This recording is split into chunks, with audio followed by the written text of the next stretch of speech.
Tuhan itu pasti. Janjinya teruji.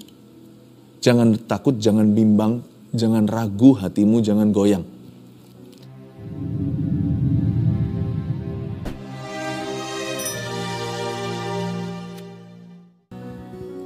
Pesan yang saya bawa hari ini sederhana, meneguhkan iman di tengah ketidakpastian. Sebab saya merasa keluarga Saat Teduh Bersama banyak sekali mengalami ketidaktentuan dalam hidupnya. Serba hanging gitu, semuanya sepertinya wait and see. Segala sesuatu tidak pasti. Tapi kabar baik di sini. Tuhan itu pasti. Janjinya teruji. Jangan takut, jangan bimbang, jangan ragu hatimu, jangan goyang. Ketika keadaan kita sepertinya goyah semua, biar gunung, bukit beranjak, kasih setia Tuhan tidak akan beranjak dari kita. Asal kita mau percaya, kita akan melihat kemuliaannya. Mari kita buka sama-sama di kitab Yudas sebelum kitab Wahyu. Kitab Yudas pasal 1, hanya satu pasal saja kitab itu. Ayat 17-25 saya bacakan. Tetapi kamu saudara-saudaraku yang kekasih, ingatlah akan apa yang dahulu telah dikatakan kepada kamu oleh rasul-rasul Tuhan kita Yesus Kristus. Sebab mereka telah mengatakan kepada kamu, menjelang akhir zaman akan tampil pengecek-pengecek yang akan hidup menuruti hawa nafsu kefasikan mereka. Mereka adalah pemecah belah yang dikuasai hanya oleh keinginan-keinginan dunia ini dan yang hidup tanpa Roh Kudus. Akan tetapi kamu saudara-saudaraku yang kekasih, bangunlah dirimu sendiri di atas dasar imanmu yang paling suci dan berdoalah dalam Roh Kudus. Peliharalah dirimu demikian dalam kasih Allah, sambil menantikan rahmat Tuhan kita Yesus Kristus untuk hidup yang kekal. Tunjukkanlah belas kasihan kepada mereka yang ragu-ragu, selamatkanlah mereka dengan jalan merampas mereka dari api, tetapi tunjukkanlah belas kasihan yang disertai ketakutan kepada orang-orang lain juga, dan bencilah pakaian mereka yang dicemarkan oleh keinginan-keinginan dosa. Bagi Dia yang berkuasa menjaga supaya jangan kamu tersandung, dan yang membawa kamu dengan tak bernoda dan penuh kegembiraan di hadapan kemuliaannya, Allah yang Esa, Juru Selamat kita oleh Yesus Kristus Tuhan kita. Bagi Dia adalah kemuliaan, kebesaran, kekuatan, dan kuasa sebelum segala abad dan sekarang, dan sampai selama-lamanya. Amin.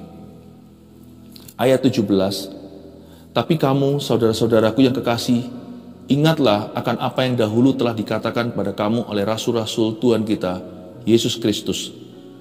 Yudas menasihatkan agar umat Tuhan meneguhkan iman mereka. Di tengah-tengah ketidakpastian dunia, di tengah-tengah semua ketidakpastian yang ada di dalam diri kita, Yudas suruh kita merenungkan firman Allah.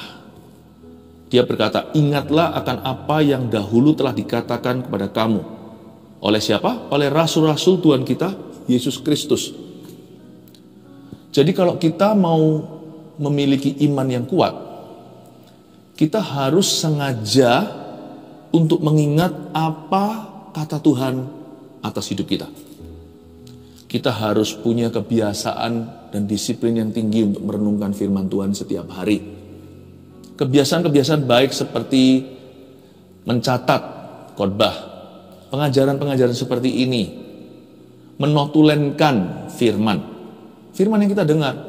Bahkan di telepon kita pun ada notifikasi. Jangan hanya direnungkan, jangan hanya dimengerti, tapi kadang-kadang perlu dinotifikasi. Kita tulis ayat-ayat itu, misalkan sebagai pengingat mungkin di kertas-kertas, mungkin di agenda pribadi kita, mungkin di catatan kita, mungkin bahkan di HP kita ada reminder ayat. Bukan hanya kita perlu mengingatkan satu sama lainnya akan firman Tuhan, tapi kita juga perlu mengingatkan diri sendiri. Kadang-kadang kita juga punya kebiasaan, sebagian orang ya punya kebiasaan baik, yaitu mengirim ayat-ayat firman. Kita kirim mungkin satu hari satu ayat kepada teman-teman. Gak apa-apa sih, saya rasa itu bisa jadi berkat. Lain cerita kalau kita kirimin setiap menit ya, jadi mengganggu aktivitas orang lain.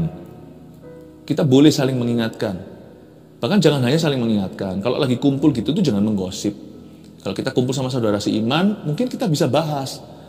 Kemarin Rasul Tuhan kita Yesus Kristus ngajar apa? Kalau zaman dulu Rasul, karena para Rasul Yesus Kristus waktu itu adalah gembala-gembala sidang mereka. Alangkah baiknya jemaat itu kalau lagi berkumpul, baik itu dalam perkumpulan persekutuan secara formal atau pas lagi ketemu tidak sengaja, yang dibicarakan itu bukan kejelekan orang. Bolehlah bicara tentang berita terkini, tapi berita terkini itu nggak boleh mendominasi seluruh pembicaraan. Pembicaraan kita itu harus diisi dengan banyak firman. Ingat nggak kemarin pastor ngajar apa? Masih ingat nggak kemarin hari Minggu khotbahnya apa? Nggak apa-apa loh itu. Kita biasakan punya dialog-dialog seperti itu. Itu yang disebut ingatlah akan apa yang dahulu telah dikatakan kepada kamu oleh rasul-rasul Tuhan kita Yesus Kristus. Yesus masih mengajar hingga hari ini, tapi lewat para rasul. Di zaman modern ini Yesus masih mengajar kita melalui gembala-gembala kita. Kalau gembala kita mengajarkan firman Tuhan kepada kita, itu dari Tuhan, karena sumbernya adalah Tuhan Yesus. Lain cerita kalau yang mereka beritakan itu salah, kalau yang diberitakan oleh gembala kita, oleh pengkhotbah-pengkhotbah itu sesuatu yang bukan firman, kita harus menguji segala perkara. Tapi kalau yang mereka beritakan itu adalah firman Tuhan, meskipun dalam khotbah juga diberikan tafsiran-tafsirannya, ilustrasinya, tapi coba bisa pilah-pilah, ambil apa yang berguna untuk hidupmu sebagai rema-rema dari Roh Kudus. Bicarakan itu satu dengan yang lainnya, sehingga pembicaraan kita diperkaya dan didekorasi dengan perkara-perkara yang berguna, berdampak kekal pula. Bukan menggosip ria, apalagi fitnah. Saling mengingatkan. Kita juga perlu mengingatkan diri sendiri. Suara Kristus itu bisa terdengar lewat suara gembala kita, lewat suara pengajar firman. Ingatkan dirimu ya. Kalau kita mau punya iman yang teguh, ya harus punya disiplin begitu. Anda mau sehat, jaga makan. Siapa di sini mau bugar, kuat? Ya harus olahraga. Coba lihat orang yang punya kebiasaan untuk exercise. Badannya jadi sehat, nggak sakit-sakitan, nggak gampang lelah. Kebiasaan kita menentukan nanti itu stamina kita seperti apa. Ini dia, kalau kita mengingat apa yang dahulu telah dikatakan oleh para rasul, dahulu itu bisa tahun lalu, bisa bulan lalu, bisa baru minggu kemarin. Kalau kita itu mengisi diri sendiri bukan dengan sampah, tapi kita isi diri kita dengan firman dan rema, niscaya pastilah iman kita akan semakin kuat, bukan semakin lemah. Meneguhkan iman di tengah ketidakpastian itu dengan mengisi diri akan firman. Sebab mereka telah mengatakan kepada kamu, ayat 18, menjelang akhir zaman akan tampil pengejek-pengejek yang akan hidup menuruti hawa nafsu kefasikan mereka. Ayat 18 diperingatkan oleh para rasul saat itu, bahwa nanti di akhir zaman akan tampil banyak pengejek, bahasa Inggrisnya mockers. Mereka mengejek apa sih? Pengejek itu termasuk haters, termasuk orang-orang yang kepahitan, orang-orang yang motivasinya dan metodenya salah. Bukan hanya itu, termasuk gossipers, orang-orang yang iseng mulutnya. Menjelang akhir zaman semakin banyak orang-orang yang mereknya beginian. Mereka akan hidup menuruti hawa nafsu kefasikan mereka. Kefasikan di sini adalah fasik lidah, bukan fasih lidah. Kalau fasih lidah itu pinter ngomong, nggak apa-apa sih asal digunakan untuk kemuliaan Allah. Tapi fasik lidah itu salah ngomong atau omongannya salah dan sia-sia. Menjelang akhir zaman akan tampil pengejek-pengejek, mockers, haters, gossipers. Hindari orang-orang yang begini. Orang-orang yang suka mengejek, selalu aja cari-cari salahnya orang. Pandai sekali untuk mengungkit kekurangan orang untuk menutupi kekurangannya sendiri. Ini yang disebut dengan character murder atau pembunuhan karakter. Pengejek-pengejek adalah orang-orang yang suka menghina. Kalau kita nggak seperti mereka, wah fanatik lu, sok suci lu. Kenapa? Karena mereka silau dengan kekudusan Allah dalam hidup kita. Janganlah kita kompromi demi supaya mereka menerima kita, diterima oleh Allah. Itu jauh lebih berharga. Saya mending ditolak manusia tapi diterima oleh Allah daripada saya diterima sama semua orang tapi ditolak oleh Tuhan. Tampil pengejek-pengejek, orang-orang yang menghinamu karena Dirimu tidak sama seperti mereka. Kok nggak ikut-ikutan kompromi dan ikut-ikutan berdosa? Jangan khawatir apa kata manusia. Nggak usah dengarkan setiap orang. Siapa suruh kita masukkan hati kata-kata mereka? Nggak perlulah. Orang-orang fasik lidah akan menghadapi tahta pengadilan suatu hari. Kita malah kasihan kalau kita mikirkan akhir hidup mereka nanti. Kalau kita pikirkan nasib kekal mereka, hati kita malah justru penuh dengan belas kasih. Kita harus doakan agar mereka bertobat. Tapi nggak usahlah simpan kata-kata mereka di hati kita, lalu kita bawa gelisah seharian. Buat apa? Yang rugi siapa? Orang yang fasik lidah itu urusan mereka. Jangan sampai telinga kita juga mau menerima perkataan mereka lalu habis itu terganggu hati. Fasik lidah tidak harus disambut dengan fasik telinga. Makanya itu ada ayatnya di kitab Wahyu begini. Barang siapa bertelinga, hendaklah ia mendengar apa yang dikatakan roh kepada jemaat-jemaat. Pakailah telingamu untuk mendengar apa yang dari Roh Kudus. Apa yang dari Roh Kudus? Apakah Roh Kudus berbicara kepada kita? Demikian firman Allah.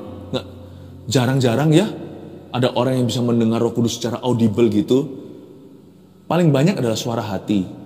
Dan suara konfirmasi dari orang lain, peneguhan-peneguhan dari khotbah, dari renungan, dan juga mungkin dari kejadian, Tuhan memberi pemahaman, tapi juga dari saudara seiman. Yang kadang-kadang mereka nggak tahu apa yang kita gumulkan, lalu mereka memberitahukan, aku kok tergerak ya kasih kamu ayat ini atau firman ini. Ya, jangan tersinggung ya, saya kasih firman ini ternyata jadi jawaban buat kita.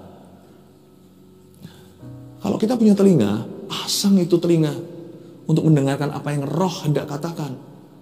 Jangan dengarkan apa yang roh jahat katakan tentang hidupmu, apalagi yang menuduh dan mendakwa. Lain cerita kalau kritikan yang membangun, itu tergantung sumbernya. Kalau sumbernya itu absah, sumbernya itu dapat dipercaya. Orang-orang yang memberitahu kepada kita itu jelas-jelas kelihatan motivasinya murni, dan mereka didorong oleh kasih. Yang kayak gitu nggak boleh ditolak loh. Kita harus dengarkan baik-baik demi kebaikan kita. Tapi kalau ada orang yang track recordnya memang suka membenci, suka memecah belah, suka melontarkan yang bukan-bukan, memang suka menjadi seorang troublemaker, seorang provokator, nggak usah didengar deh, nggak usahlah, jangan keseret di dalam dosa orang. Buat apa? Buat apa? Janganlah mengikuti kata-kata pengecek-pengecek yang akan hidup menuruti hawa nafsu, tapi ikuti pengajaran dan perkataan Tuhan lewat rasul-rasulnya, dan ikuti perkataan-perkataan yang baik, yang positif, yang membangun dari kalangan umat Tuhan yang sehat imannya. Ayat 19, mereka adalah pemecah belah yang dikuasai hanya oleh keinginan-keinginan dunia ini dan yang hidup tanpa Roh Kudus. Ayat 19. Dilanjutkan lagi kehidupan orang zaman ini. Dunia ini makin hari makin bobrok. Alkitab mengatakan mereka yang adalah pemecah belah ini dikuasai hanya oleh keinginan-keinginan dunia ini. Inilah roh dunia saat ini. Dikuasai oleh keinginan-keinginan dunia itu atau syarat nafsu. Dalam bahasa Inggrisnya ayat ini bunyinya, mereka adalah orang yang sensual. Sensual di sini tidak menunjukkan bahwa ini dosa seksual, bukan. Kata sensual di sini itu intinya adalah if it feels good to me, kalau saya suka mau apa? Orang-orang yang memberontak, orang-orang yang hidup bagi dirinya. Tuhan mereka adalah perut mereka. Tuhan mereka adalah hawa nafsu mereka. Seperti zaman hakim-hakim, setiap orang bertindak menurut kehendaknya dan apa yang dipandangnya benar.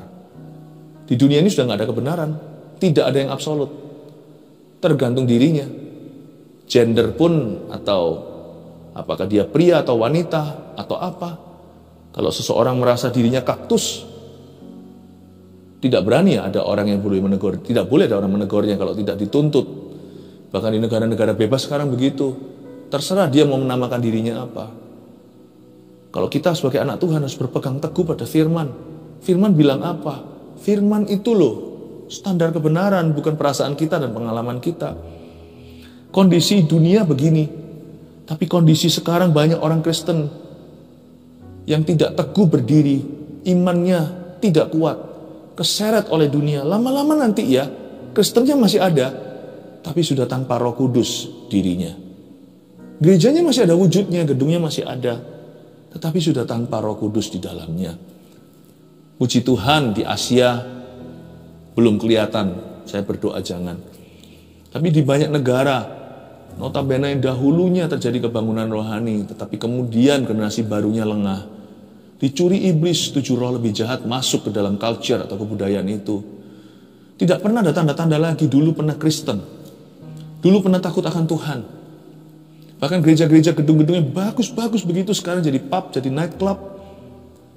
Sedih kadang-kadang kalau saya melihat itu dalam berita, dan diberitahu teman, bahkan pernah sekali 2 kali waktu saya bepergian ke luar negeri, kebetulan waktu pelayanan pun melewati gereja seperti itu, saya menangis di hati saya dan berkata, kok bisa begini ya, semua dimulai suatu hari dulu mereka meninggalkan Roh Kudus. Roh Kudus itu roh kebenaran, teguhkan iman, jangan tinggalkan Roh Kudus. Jangan mengandalkan hikmat manusia, sebab hikmat itu akan luntur. Tapi kebenaran dari Roh Kudus itulah yang akan berperang bagi kita. Ayat yang ke-20. Akan tetapi kamu saudara-saudaraku yang kekasih, bangunlah dirimu sendiri di atas dasar imanmu yang paling suci, dan berdoalah dalam Roh Kudus. Ayat 20 ini masuk dimensi Roh Kudus. Tapi sebelumnya coba saya tekankan. Ayat 20 berkata, akan tetapi kamu saudara-saudaraku yang kekasih, kata Yudas, bangunlah dirimu sendiri di atas dasar imanmu yang paling suci. Bangunlah dirimu sendiri. You know, your spiritual growth is ultimately your responsibility, atau pertumbuhan rohanimu pada akhirnya adalah tanggung jawabmu sendiri. Gereja, hamba-hamba Tuhan, rasul-rasul Yesus Kristus, gembala-gembala sidang, kakak-kakak rohanimu, mereka hanya bisa menciptakan situasi kondisi yang kondusif agar Anda bertumbuh. Dan bom atom atau nuclear power, kuasa nuklirnya yang membuat seseorang itu terinspirasi untuk bertumbuh adalah teladan. Makanya itu pemimpin harus memimpin lewat teladan. Teladan itu menginspirasi orang. Tapi sekalipun sudah diteladani pun nggak tentu loh orang itu akan bertumbuh. Coba perhatikan Yudas Iskariot. Kurang teladan apa? Kurang pengajaran apa? 3,5 tahun bersama dengan the best teacher, dengan guru terbesar. Dengan orang yang sempurna. Yesus Kristus namanya. Pengajarannya loh, dia ada di sana ketika Yesus memecah-mecah 5 roti dan 2 ikan. Lalu memberikan pengajaran, berbahagialah, berbahagialah, berbahagialah. Khotbah di bukit, dia di situ. Kurang apa? Mujizat kelihatan, teladan Yesus tanpa dosa. Dia melihat semuanya, cara Yesus memperlakukan hingga anak kecil pula. Yesus memperlakukan orang miskin. Yesus memperlakukan orang kaya. Yesus memperlakukan semua orang. Dia melihat dengan teladan yang sempurna. Pengajarannya, wah, udah jangan ditanya. Pengajaran Yesus itu tiada duanya. Semua khotbah hari ini kan dari pengajaran Yesus. Kok bisa ya? Dia mengkhianati dan menjual Tuhan, lalu bunuh diri. Bangunlah dirimu sendiri, garis bawahi. Your spiritual growth, pertumbuhan rohanimu, adalah tanggung jawabmu sendiri pada akhirnya. Gereja, hamba Tuhan semuanya hanya bisa menciptakan keadaan sekelilingnya agar Anda bisa bertumbuh tak diganggu. Pilihlah untuk bertumbuh, jangan stagnan. Pilihlah untuk maju, jangan mundur. Dan lalu setelah itu dikatakan, dan berdoalah dalam Roh Kudus. Berdoalah dalam Roh Kudus itu caranya gimana? Semua doa dalam nama Yesus ya pasti ada Roh Kudus. Tapi berdoalah dalam Roh Kudus di sini juga bisa mengandung arti yang lebih dalam. Ada sebuah jenis komunikasi yang jauh lebih dalam daripada komunikasi yang average, rata-rata atau biasa. Tuhan, terima kasih untuk hari ini dalam nama Yesus, amin. Oke, bagus itu, dan itu hati ke hati. Tapi kan kita tidak menjamah, tidak mengcover perkara-perkara yang begitu mendalam, sampai-sampai di dalam batinnya sanubari kita itu, perkara-perkara yang kita bahkan susah untuk utarakan. Sebagian perkara-perkara yang kita mau bicarakan itu masih rahasia, atau kita belum bisa menaruh perasaan kita dalam kata-kata. Makanya itu berdoa dalam Roh Kudus itu juga termasuk berdoa dalam bahasa roh. Ada dimensi itu dalam ayat ini. Karena Yudas termasuk orang-orang yang menanti-nantikan Roh Kudus. Yudas ini kan adiknya Tuhan Yesus Kristus dari pernikahan Maria dan Yusuf. Kalau Anda baca di Kisah Para Rasul pasal awal, Yudas, Yakobus, penulis surat Yakobus di Alkitab di Perjanjian Baru ini juga, dan saudara-saudaranya yang lain, Yoses dan yang lain dan Simon, mereka berkumpul sama-sama dengan Maria, termasuk di 120 orang yang nanti menerima lidah-lidah api. Jadi Yudas tahu kuasa Pentakosta. Yudas tahu gunanya berbahasa lidah dan berdoa dalam Roh Kudus. Berdoalah dalam Roh Kudus, berdoalah dalam bahasa Roh pula. Kalau Anda belum bisa, belum punya karunia ini, kita berdoa ya hari ini supaya Anda dipenuhi. Ayat 21. Peliharalah dirimu demikian dalam kasih Allah sambil menantikan rahmat Tuhan kita Yesus Kristus untuk hidup yang kekal. Kata peliharalah dirimu demikian dalam kasih Allah, itu ada constant effort atau ada usaha yang berkesinambungan. Satu kata, komitmen. Kalau kita mau meneguhkan iman di tengah ketidakpastian, dunia ini makin hari makin tidak pasti. Ya, manusia itu makin hari makin jahat. Bagaimana caranya kita untuk tetap kuat? Ya, kita harus memelihara diri kita dengan demikian pula dalam kasih Allah. Kata demikian dalam kasih Allah itu berarti lawan arus. Kita harus terus memupuk diri. Gak ada orang yang lahir kuat. Setelah kita lahir baru, kita bisa lemah lagi dan bisa jatuh. Satu-satunya jalan untuk kuat adalah berjalan makin lama makin kuat. Hendak menghadap Allah di Sion, pemazmur katakan. Kalau kita mau teguh, ya harus meneguhkan diri seperti Daud ketika di Siklak. Bahkan orang-orangnya sendiri pun mau merajami. Belum lagi istri anaknya semua diculik, beserta dengan semua istri anak pengikutnya ditawan. Pada saat seperti itu, apa yang Daud lakukan? Dia meneguhkan dirinya sendiri, karena dia sadar bahwa pertumbuhan rohaniku, kerohanianku adalah tanggung jawabku. Dia mengapi-apikan diri meskipun Daud memakai efod. Daud pinjam sesuatu dari imam. Kita bisa pinjam iman orang lain, pinjam khotbah orang lain, pinjam urapan lah ceritanya orang lain, minta bantuan orang lain untuk kita bisa lebih merasakan hadirat Tuhan, tapi pada akhirnya keputusanmu yang berlaku. Peliharalah dirimu demikian dalam kasih Allah. Ayo bersikuku, teguhkan hati. Aku harus kuat. Dan dalam ketidakpastian aku tidak boleh goyah. Justru aku harus semakin percaya. Bukannya justru iman itu dibutuhkan kalau kita nggak melihat. Kok aneh? Ketika kita nggak melihat malah justru kita lemah imannya. Bukannya justru harus kuat. Buat apa kita punya senter? Kalau pas gelap kita simpan. Senter itu bukan mainan. Senter itu justru dinyalakan. Jangan malas yang namanya jari jemari kita itu untuk arahkan ke tombol on-nya. Justru waktu gelap gulita, nyalakan senternya. Iman itu nyalakan. Waktu hidup kita mengalami ketidakpastian. Justru nanti waktu kita kuat, kita nggak akan kuat sendirian. Ayat 22, kita malah jadi berguna buat orang-orang sekeliling kita. Semoga pertama-tama kegunaan dirasa oleh keluarga Anda. Tunjukkanlah belas kasihan pada mereka yang ragu-ragu.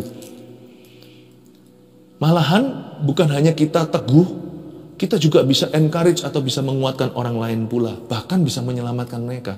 Tunjukkan belas kasihan pada mereka yang ragu-ragu. Sama-sama ketidakpastian, tetapi yang satu teguh, yang satu ragu. Biar yang teguh, kuatkan yang ragu. Tuhan mau Anda jadi lebih dari pemenang. Bukan hanya di tengah ketidakpastian Anda jadi kokoh, tapi Anda bisa menguatkan orang lain di sebelah Anda. Tunjukkan belas kasihan kepada mereka yang ragu-ragu. Selamatkanlah mereka dengan jalan merampas mereka dari api. Bahkan bisa kita tuntun orang lain dari jalan yang salah. Kita benarkan cara berpikir mereka. Tuhan berkehendak, Tuhan rindu kita jadi berkat bagi orang lain. Jangan jadi pasien. Tuhan memanggilmu untuk jadi bagian dari solusi, bukan bagian dari problemanya. Tuhan mau menjadikan Anda penyembuh, bukan pasiennya. Selamatkan mereka dengan jalan merampas mereka dari api, tetapi tunjukkanlah belas kasihan yang disertai ketakutan pada orang-orang lain juga. Dan bencilah pakaian mereka yang dicemarkan oleh keinginan-keinginan dosa. Dalam ketidakpastian, kita diangkat Tuhan. Tuhan itu kalau angkat kita nggak sampai titik nol, sampai pasti, enggak. Itu bukan Tuhan. Kalau Tuhan itu pulihkan, Dia itu akan angkat kita melebihi titik nol tersebut. Kita nggak hanya dipulihkan sampai titik pasti, tapi kita bisa memastikan orang lain. Kita bisa menguatkan orang lain. Tuhan nggak pernah hanya sembuhkan kita. Tuhan sembuhkan kita agar kita sembuhkan orang lain. Itulah Tuhan. Dan kalau kita nanti menolong orang lain, Kita harus penuh belas kasihan untuk mereka. Tuhan gak mau kita fokus pada ketidakpastian. Fokus pada kebutuhan orang di sebelah kanan kirimu. Dan Tuhan akan memastikan hidupmu. Bagi Dia yang berkuasa menjaga supaya jangan kamu tersandung, yang membawa kamu dengan tak bernoda dan penuh kegembiraan di hadapan kemuliaannya. Dia yang berkuasa pada akhirnya. Taruhlah percayamu ketika dunia tidak pasti. Taruhlah kepercayaanmu, berimanlah kepada kuasa Tuhan. Kuasanya itu sanggup menjaga. Saya bayangkan kuasa Tuhan itu seperti apa? Seperti orang kalau mountain climbing. Ini betul-betul yang mendaki gunung. Lalu suatu saat tangannya lagi basah, mungkin keringatan, lalu dia terselipkan, lalu dia jatuh. Dan itu turun ke bawah itu puluhan meter, jikalau bukan ratusan meter. Tapi ada tali di pinggangnya yang sudah dipakukan di titik sebelum dia mendaki tadi. Di titik tertentu. Dan itu yang menahan dia. Kuasa Tuhan itu begitu. Ketika kau jatuh, kau tak akan tergeletak. Sebab Tuhan menopangmu. Jangan beriman pada dirimu sendiri. Kekuatan kita terbatas. Hikmat kita juga biasa. Tapi berimanlah. Tenang hidupmu. Jangan dibawa gelisah. Jangan sampai gak bisa tidur segala dan panik. Ada Tuhan. Coba katakan pada diri sendiri. Ada Tuhan. Di mana ada Tuhan, saya gak keberatan berada dalam ketidakpastian. Selama ada Tuhan dalam ketidakpastian saya, hidupku pasti di tangannya. Ada tali yang mengikatkanku pada gunung batu. Saya tidak akan jatuh ke bawah dan mati. Sekalipun mungkin terselip sekali-kali, saya tidak akan dibiarkan tergeletak. Allah yang Esa, Juru Selamat kita oleh Yesus Kristus. Tuhan kita, bagi Dia adalah kemuliaan, kebesaran, kekuatan, dan kuasa. Sebelum segala abad dan sekarang dan sampai selama-lamanya. Amin. Saya percaya sampai sekarang Tuhan punya gelar yang utama adalah Juru Selamat. Dia adalah tali tersebut yang saya katakan tadi. Dia tidak akan membiarkanmu jatuh ke bawah. Taruh percaya kepada Tuhan. 3 poin bagaimana meneguhkan iman di tengah ketidakpastian agar Anda menjadi manusia yang pasti. 1, ingat-ingat terus perkataan dan pengajaran Tuhan Yesus. 2, jangan dengarkan setiap orang dan sembarang orang. Buka telinga kepada sebagian orang kalau Anda tahu bahwa itu sumber yang baik, sumber yang benar. Tutup telinga mungkin kepada sebagian besar orang yang tidak perlu Anda dengarkan. 3, bangun komunikasi yang lebih dalam dengan Roh Kudus. Mari kita undang Roh Kudus untuk ambil alih hati kita yang gundah gulana. Biar Dia memberi kita damai sejahtera yang sempurna. Sekalipun serba tidak pasti, asal ada Tuhan, hidupmu pasti ada di dalam tangannya dan di dalam rencananya. Haleluya. 1 Petrus 4 ayat 7. Kesudahan segala sesuatu sudah dekat. Karena itu, kuasailah dirimu dan jadilah tenang, supaya kamu dapat berdoa. Saudara yang terkasih, terima kasih telah mendengarkan firman Tuhan hari ini. Jangan lupa untuk dukung terus channel ini dengan cara subscribe, like, share, dan juga komen. Agar saudara kita yang lain juga boleh terberkati. Tuhan Yesus memberkati kita.